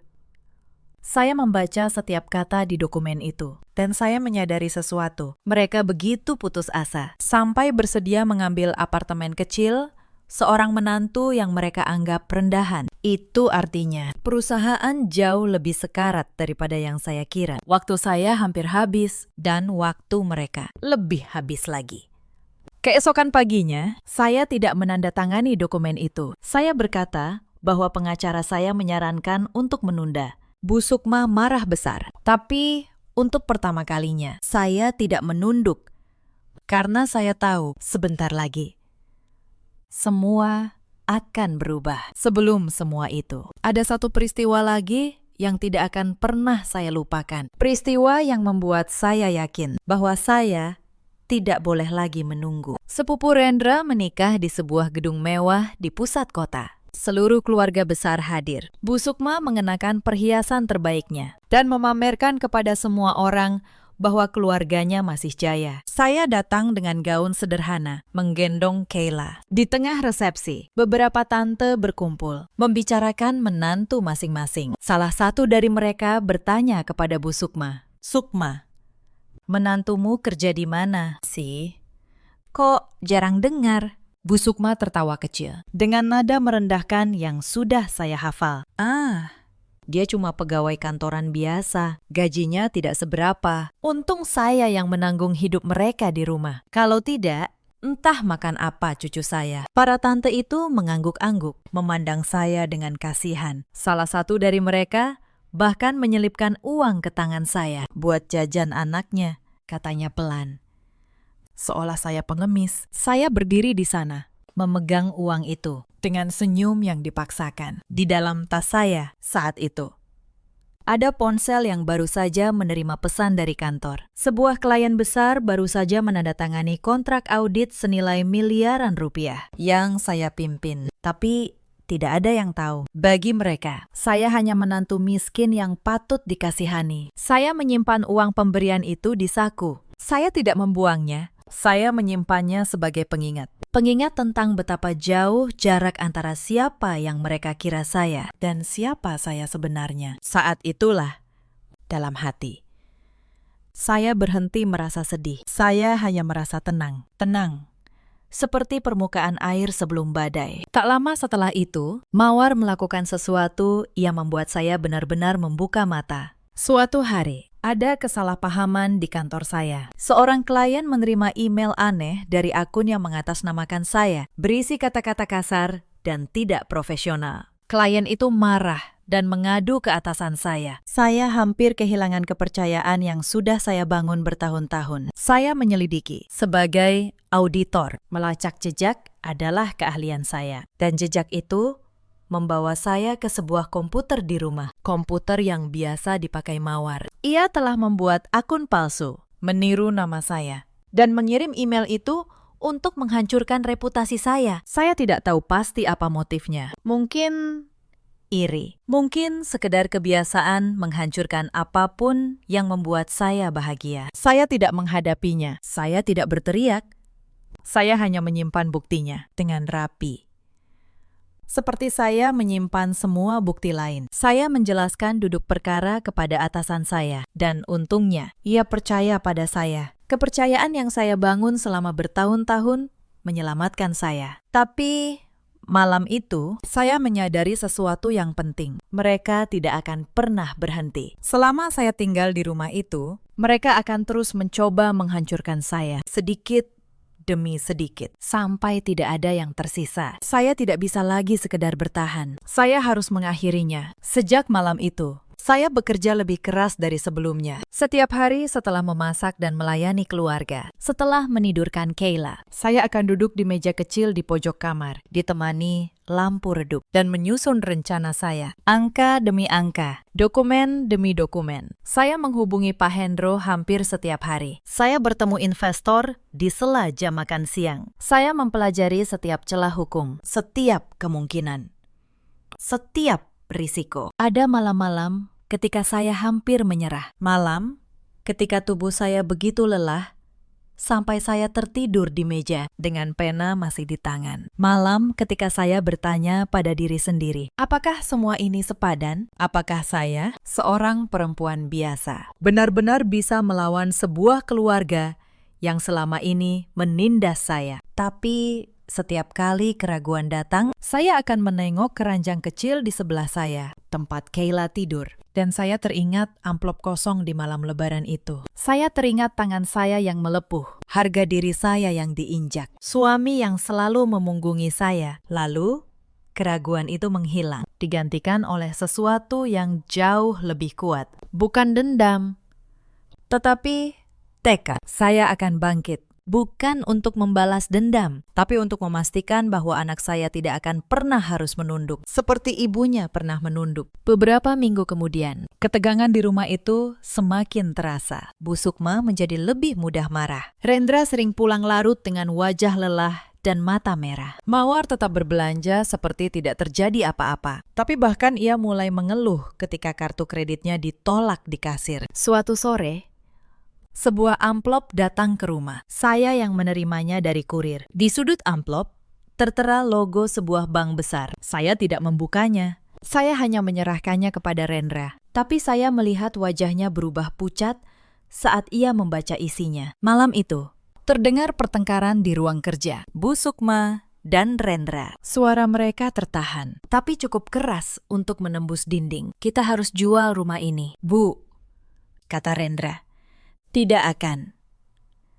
Suara Bu Sukma melengking. Rumah ini lambang keluarga kita. Cari uang dari tempat lain. Dari mana lagi, Bu?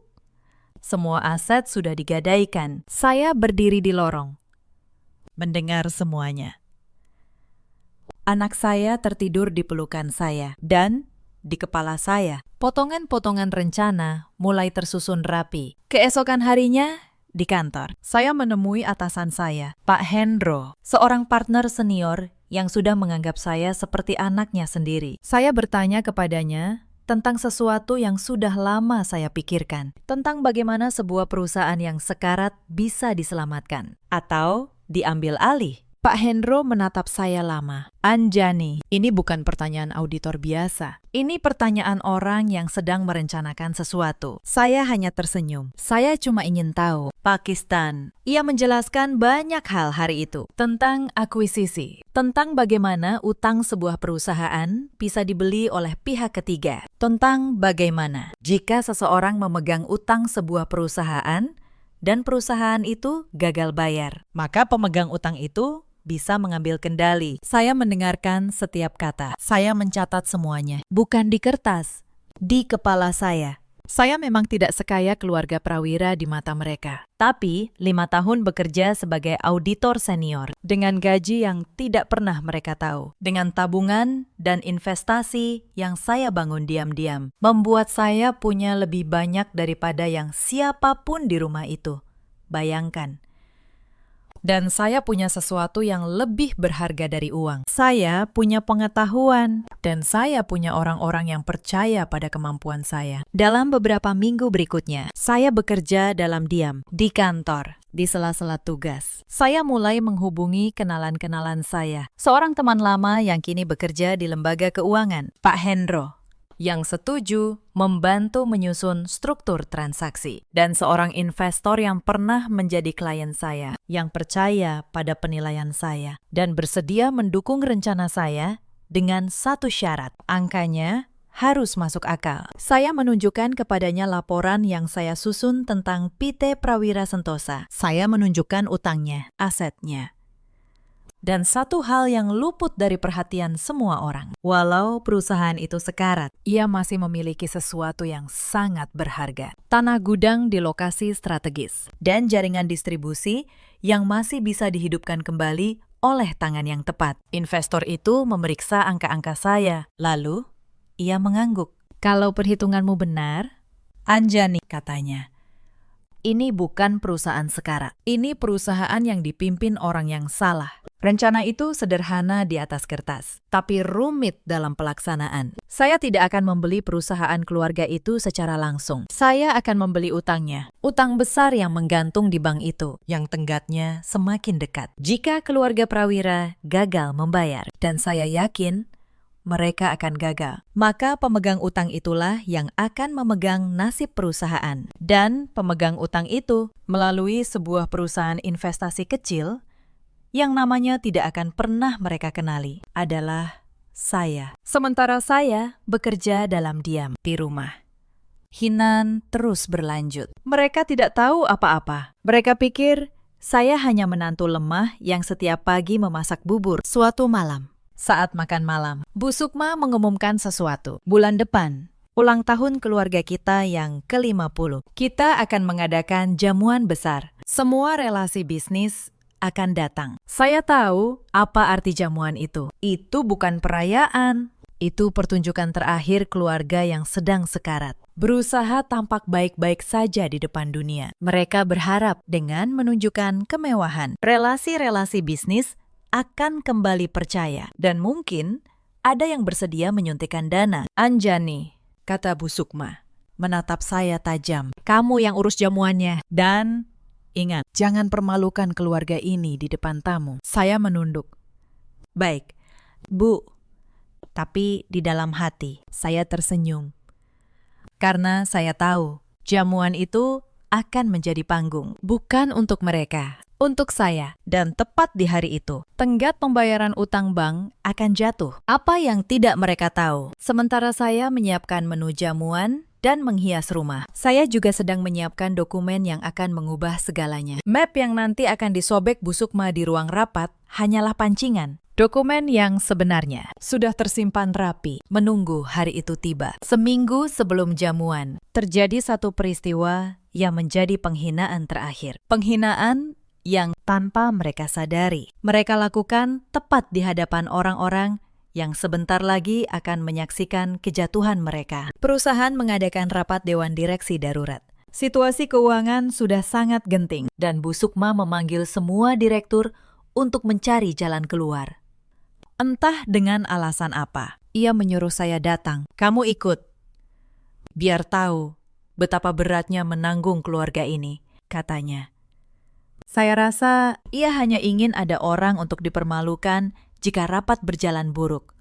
Saya datang ke ruang rapat itu dengan sebuah map di tangan. Di dalamnya, sebuah proposal sederhana. Saya menyusunnya semalaman. Sebuah usulan tentang bagaimana perusahaan bisa direstrukturisasi. Bagaimana utang bisa dinegosiasi ulang. Bagaimana aset yang menganggur bisa dihidupkan kembali. Itu adalah rencana yang masuk akal. Ditulis oleh seorang auditor yang tahu persis kondisi perusahaan itu. Di tengah rapat, ketika para direktur kebingungan dan saling menyalahkan, saya memberanikan diri berbicara. "Permisi," kata saya. "Saya punya beberapa usulan, kalau diizinkan." Seluruh ruangan menatap saya. Bu Sukma menatap saya dengan wajah merah padam. "Kamu," katanya. "Kamu mau bicara apa di rapat orang dewasa?" Saya tetap menyerahkan map itu kepadanya. "Tolong dibaca dulu." "Bu, mungkin ada yang berguna." Bu Sukma mengambil map itu. Ia membukanya, melihat sekilas. Lalu wajahnya berubah. Bukan karena terkesan, tapi karena marah. Mungkin karena usulan itu terlalu masuk akal. Mungkin karena ia tidak tahan melihat menantu yang ia rendahkan ternyata lebih paham tentang perusahaannya daripada dirinya sendiri. Ia berdiri. Lalu, di hadapan seluruh dewan direksi, ia menyobek map itu menjadi dua. "Pegawai rendahan sepertimu tahu apa soal menyelamatkan perusahaan keluarga ini," katanya. Dan melemparkan sobekan kertas itu ke wajah saya. Suara robekan kertas itu menggema di ruangan yang sunyi. Para direktur menunduk. Tidak berani bersuara. Rendra, yang duduk di sebelah ibunya, menggeser kursinya menjauh dari saya, seolah malu dilihat berdekatan dengan istrinya sendiri. Dan di ujung meja, Mawar, yang entah mengapa ada di sana, mengangkat ponselnya. Ia merekam adegan itu sambil tersenyum tipis, seperti menonton hiburan. Saya berdiri di sana, dengan potongan kertas berjatuhan di sekitar kaki saya. Saya tidak menangis, saya tidak berteriak, saya hanya menatap mereka satu persatu, dan mengingat wajah mereka dengan baik. Lalu, saya membungkuk, memungut sobekan kertas itu, dan berkata pelan, "Maaf sudah mengganggu rapat." Saya keluar dari ruangan dengan tenang. Mereka pikir mereka telah mempermalukan saya. Mereka tidak tahu bahwa hari itu mereka baru saja menandatangani akhir dari segalanya. Karena yang mereka sobek hanyalah secari kertas. Sementara di brankas kantor saya, dokumen yang sebenarnya sudah lengkap, sudah ditandatangani, sudah siap. Tinggal menunggu hari jamuan saat tenggat utang itu jatuh. Dalam perjalanan pulang dari rapat itu, saya menelpon Pak Hendro. "Pakistan," kata saya, dengan suara yang lebih tenang dari yang saya kira. "Kita jalankan sesuai rencana. Di hari jamuan, kamu yakin, Anjani?" tanyanya. "Setelah ini, tidak ada jalan kembali." Saya menatap jalanan Jakarta yang ramai dari balik jendela mobil. "Saya sudah 5 tahun mencari jalan kembali." "Pakistan," kata saya. "Tidak pernah ada. Jadi sekarang, saya hanya akan berjalan maju." Hari jamuan tiba. Rumah di Pondok Indah disulap menjadi istana untuk 1 malam. Ada lampu-lampu kristal. Ada pelayan berseragam. Ada meja panjang penuh hidangan mahal. Bu Sukma mengenakan kebaya terbaiknya dan kalung mutiara yang ia simpan untuk acara penting. Mawar berdandan seolah ia yang berulang tahun. Rendra memakai jas, tersenyum kepada setiap tamu, berpura-pura semua baik-baik saja. Dan saya di tengah semua itu, mengenakan gaun sederhana. Hilir mudik memastikan setiap detail jamuan berjalan lancar. Para tamu menganggap saya pelayan rumah. Tidak ada yang tahu siapa saya. Pukul 8 malam, acara dimulai. Bu Sukma berdiri di depan, memberikan sambutan. Ia bicara tentang sejarah keluarga, tentang kejayaan perusahaan, tentang masa depan yang cerah. Para tamu bertepuk tangan sopan. Tapi saya melihat sesuatu yang tidak mereka lihat. Saya melihat tangan Rendra yang gemetar memegang gelas. Saya melihat keringat di pelipis Bu Sukma. Mereka sedang berakting di atas panggung yang sebentar lagi runtuh. Di tengah acara, seorang tamu penting datang terlambat. Ia seorang pengusaha yang konon bersedia menyuntikkan dana ke perusahaan. Bu Sukma menyambutnya dengan wajah berseri. Inilah harapan terakhir mereka. Saat itulah sebuah amplop tebal diantar ke rumah oleh seorang kurir. Pelayan menyerahkannya kepada Rendra. Saya melihat dari kejauhan. Saya tahu persis apa isi amplop itu. Saya yang mengaturnya agar tiba tepat malam ini. Rendra membuka amplop itu. Wajahnya berubah pucat pasi. Lalu ia bergegas menarik ibunya dan adiknya ke ruang kerja. Saya mengikuti dari belakang dengan tenang. Di ruang kerja, di tengah hingar-bingar pesta di luar, mereka membaca surat itu. Surat resmi yang menyatakan bahwa seluruh utang PT Prawira Sentosa di bank telah dialihkan kepada pihak ketiga. Dan karena tenggat pembayaran jatuh hari ini dan pembayaran tidak dilakukan, pihak ketiga itu kini berhak mengambil alih kendali perusahaan. Siapa? Bu Sukma mendesis. Siapa yang berani membeli utang kita? Saat itulah saya melangkah masuk dan menutup pintu di belakang saya. Saya, Bu, kata saya. Hening sejenak. Lalu Bu Sukma tertawa. Tawa yang penuh hinaan. Kamu? Menantu rendahan yang setiap pagi memasak bubur. Jangan bercanda. Minggu lalu saja kamu hanya bisa diam. Saat map konyolmu saya sobek. Benar, Bu, kata saya. Tenang, saya diam. Karena yang ibu sobek minggu lalu hanya secari kertas. Dokumen yang sebenarnya ada di sini. Saya membuka map kulit hitam yang sejak tadi saya pegang. Dari dalamnya, saya keluarkan dokumen-dokumen asli. Akta pengalihan utang, surat dari bank, dan sebuah kartu nama. Saya letakkan kartu itu di atas meja, menghadap mereka. Di kartu itu tertulis, Anjani Prawira, Direktur, PT Sentosa, Abadi Investama, selama 5 tahun, kata saya. Kalian mengira saya tidak bisa apa-apa. Kalian benar tentang satu hal. Saya memang diam, tapi saya tidak pernah bodoh. Saya seorang auditor senior. Saya membaca laporan keuangan perusahaan ini jauh sebelum kalian sadar perusahaan ini sedang tenggelam. Wajah Rendra memucat. Anjani, kamu. Saya yang membeli utang itu, Mas, kata saya. Menatapnya. Dengan uang saya sendiri. Uang yang selama ini kalian kira tidak ada. Uang yang setiap bulan diam-diam menambal belanja rumah ini. Sementara aku dituduh boros. Bu Sukma terhuyung. Ia berpegangan pada meja. Tidak mungkin. Kamu cuma menantu. Saya memang menantu, kata saya.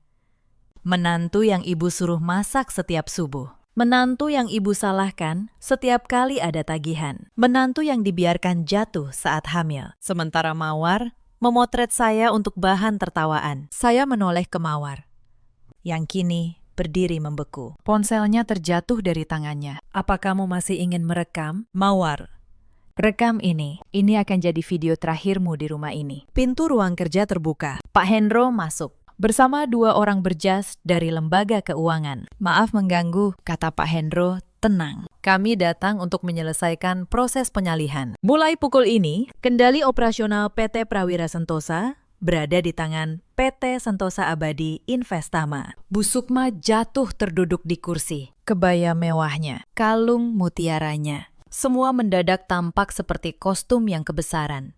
Anjani, suaranya bergetar. Untuk pertama kali dalam 5 tahun, kita keluarga. Kamu tidak boleh melakukan ini pada keluarga. Saya menatapnya. Lama. Keluarga. Bu, kata saya pelan. Di mana keluarga itu? Saat saya duduk di lantai dengan tangan terkilir dan perut 7 bulan. Di mana keluarga itu? Saat saya menamal belanja rumah ini dari gaji saya sendiri, lalu dituduh boros. Saya mencari keluarga di rumah ini selama 5 tahun. Bu, saya tidak pernah menemukannya. Rendra melangkah maju. Ia meraih tangan saya. Anjani, dengarkan aku. Kita bisa bicara baik-baik. Aku suamimu. Apapun yang terjadi, kita bisa selesaikan bersama. Demi Kayla. Saya menarik tangan saya pelan. Kamu menyebut nama anak kita sekarang. Mas, saat aku melahirkannya. Kamu ada di mana? Saat ibumu bilang sayang, dia bukan laki-laki. Kamu bilang apa? Kamu diam. Kamu selalu diam. Kamu diam tadi siang, saat ibumu menyobek kertas di wajahku di depan dewan direksi. Diammu itu, Mas, sudah menjawab segalanya sejak lama. Saya mengeluarkan satu dokumen lagi dari map. Saya letakkan di hadapannya. Surat gugatan cerai sudah disiapkan. Tinggal menunggu hari ini. Aku tidak datang untuk menghancurkan kalian, kata saya. Menatap mereka satu persatu. Kalian menghancurkan diri kalian sendiri, jauh sebelum aku turun tangan. Aku hanya berhenti menjadi orang yang menambal lubang itu dengan diam. Saya berjalan ke pintu, lalu berhenti.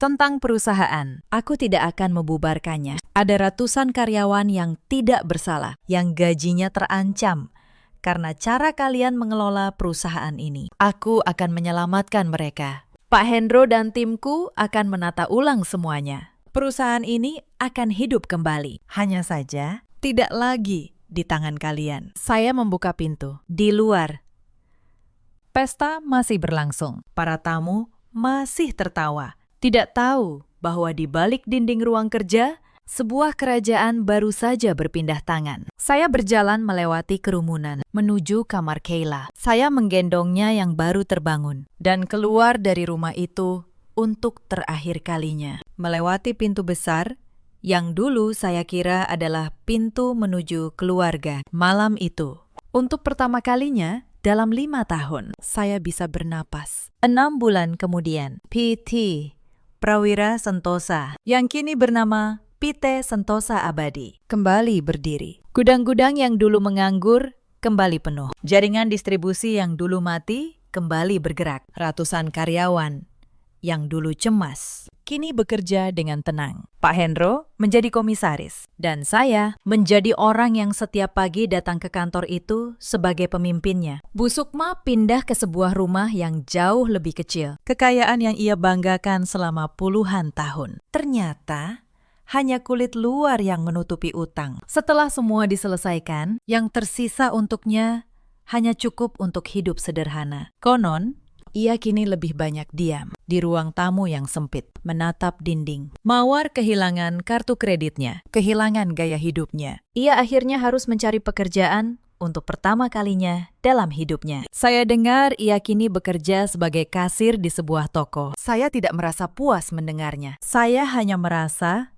akhirnya setiap orang menuai apa yang mereka tanam. Rendra mencoba menghubungi saya berkali-kali setelah perceraian kami sah. Pesan-pesannya berubah dari permintaan maaf menjadi permohonan, lalu menjadi kemarahan, lalu kembali menjadi permohonan. Saya tidak pernah membalas. Sebagian dari diri saya pernah mencintai lelaki itu, tapi cinta tidak bisa hidup di rumah di mana hanya satu orang yang berusaha. Kayla tumbuh menjadi gadis kecil yang ceria. Ia tidak akan pernah ingat rumah besar di Pondok Indah. Ia hanya akan ingat seorang ibu yang setiap malam pulang memeluknya dan berkata bahwa ia boleh menjadi apapun yang ia mau, bahwa ia tidak perlu menunduk pada siapapun. Itu sudah cukup bagi saya. Beberapa bulan setelah semuanya selesai, saya bertemu Bu Sukma sekali lagi. Ia datang ke kantor saya, kantor yang dulu adalah miliknya. Ia duduk di kursi tamu, tampak jauh lebih tua dari yang saya ingat. Tidak ada lagi kalung emas.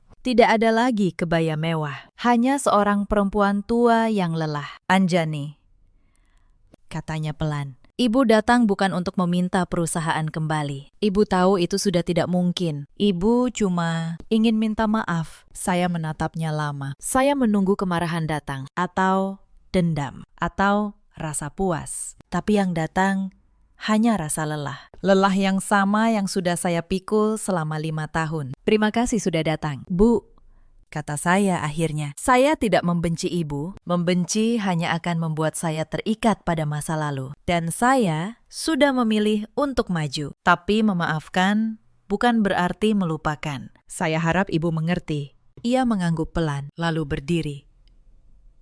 Di pintu, ia berhenti sejenak. Menatap ruangan itu. Ruangan yang dulu menjadi tahtanya. Lalu ia pergi.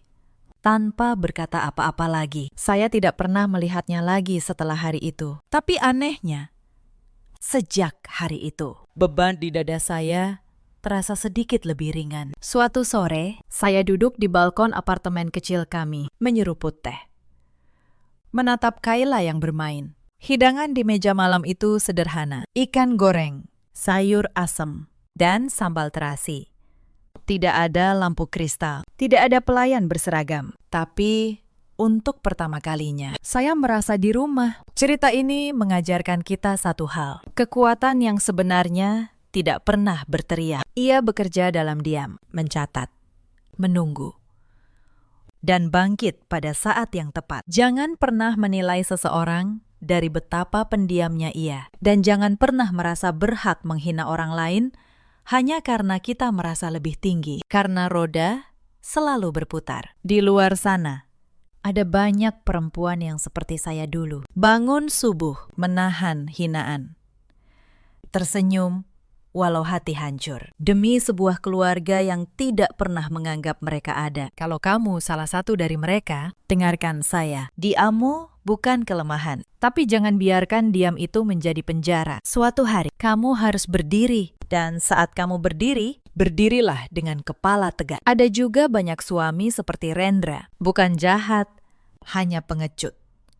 Yang memilih diam karena diam lebih mudah daripada membela. Ketahuilah, diam di hadapan ketidakadilan adalah pilihan. Dan setiap pilihan ada harganya. Dan ada pula para ibu mertua seperti Bu Sukma yang takut kehilangan kendali, lalu menutupi ketakutan itu dengan kuasa dan hinaan. Tapi kuasa yang dibangun di atas penghinaan tidak akan pernah bertahan lama. Dalam hidup, kita semua punya pilihan untuk diam atau untuk bangkit, untuk menghina atau untuk menghormati. Ceritakan kisah kalian di kolom komentar. Pernahkah kalian berada di posisi saya? Bagikan agar perempuan lain di luar sana tahu mereka tidak sendirian. Terima kasih sudah menemani sampai akhir. Sampai jumpa di cerita berikutnya.